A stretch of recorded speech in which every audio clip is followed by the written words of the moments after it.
पहलगाम हमले में हर रोज नए खुलासे हो रहे हैं। एक बार फिर से बड़ा खुलासा हुआ है। आपको बता दें कि पहलगाम हमले की जांच अब एनआईए के हाथ में है। एनआईए हर रोज नए नए खुलासे कर रहा है। इस बीच देखिए एक और बड़ा खुलासा हुआ है। खुलासा ये हुआ है कि पहलगाम हमले में चाइना का कनेक्शन होने की आशंका जताई जा रही है।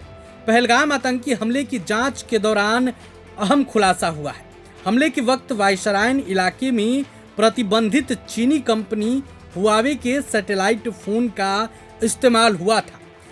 राष्ट्रीय जांच एजेंसी यानी एनआईए ने आशंका जताई है कि फोन पाकिस्तान या किसी अन्य देश से तस्करी कर लाया गया था। देश में चीनी दूरसंचार कंपनियां हुआवे और झोंगाक्सिक टेलीकम्युनिकेशन इम्प्लीमेंट को 5G नेटवर्क के लिए उपकरण बेचने की इजाज़त नहीं है।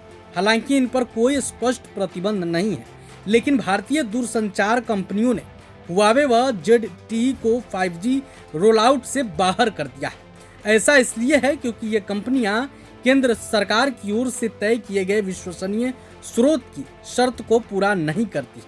चीनी उपकरणों से जुड़ी सुरक्षा चिंताओं के चलते भारतीय दूरसंचार कंपनियां यूरोपीय उपकरण इस्तेमाल करने के लिए ज़्यादा पैसे देने को भी तैयार है। अमेरिका, ब्रिटेन, ऑस्ट्रेलिया व न्यूजीलैंड ने भी हुआवे को अपने 5G नेटवर्क से प्रतिबंधित कर दिया था।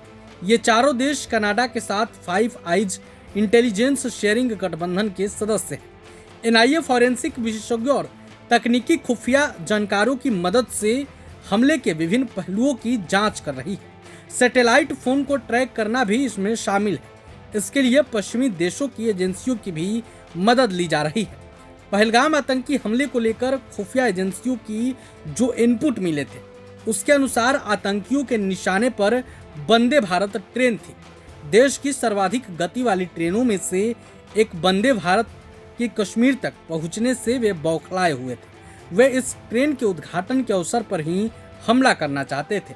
जब इसके उद्घाटन की तारीख टल गई तो आतंकियों ने पहलगाम में पर्यटकों का नरसंहार कर दिया। सुरक्षा एजेंसियों को इनपुट मिले थे कि आतंकवादी कटरा से श्रीनगर के लिए पहली ट्रेन को हरी झंडी दिखाने के लिए पीएम मोदी की यात्रा के दौरान अपने नापाक मंसूबों को अंजाम देना चाहते हैं। हालांकि कटरा क्षेत्र में तेज हवा चलने के पूर्वानुमानों के कारण प्रधानमंत्री की 19 अप्रैल को होने वाली यात्रा स्थगित कर दी गई। अफसरों ने कहा कि अब तक जो बात सामने आ रही है उससे पता चल रहा है कि 2 स्थानीय आतंकी पहले से ही पर्यटकों के साथ मिल गए थे। जैसे ही पहली गोली चली, उन्होंने पर्यटकों को एक फूड कोर्ट परिसर में इकट्ठा कर लिया, जहां 2 अन्य पाकिस्तानी आतंकवादी थे। लेकिन इस मामले में अब बड़ा खुलासा होते नजर आ रहा है। आशंका जताई जा रही है कि इस हमले में चाइना का भी हाथ हो सकता है, क्योंकि जिस फोन का इस्तेमाल किया गया वो चाइनीज फोन ही था। प्रभातखबर.com, विश्वास वही, रफ्तार नहीं।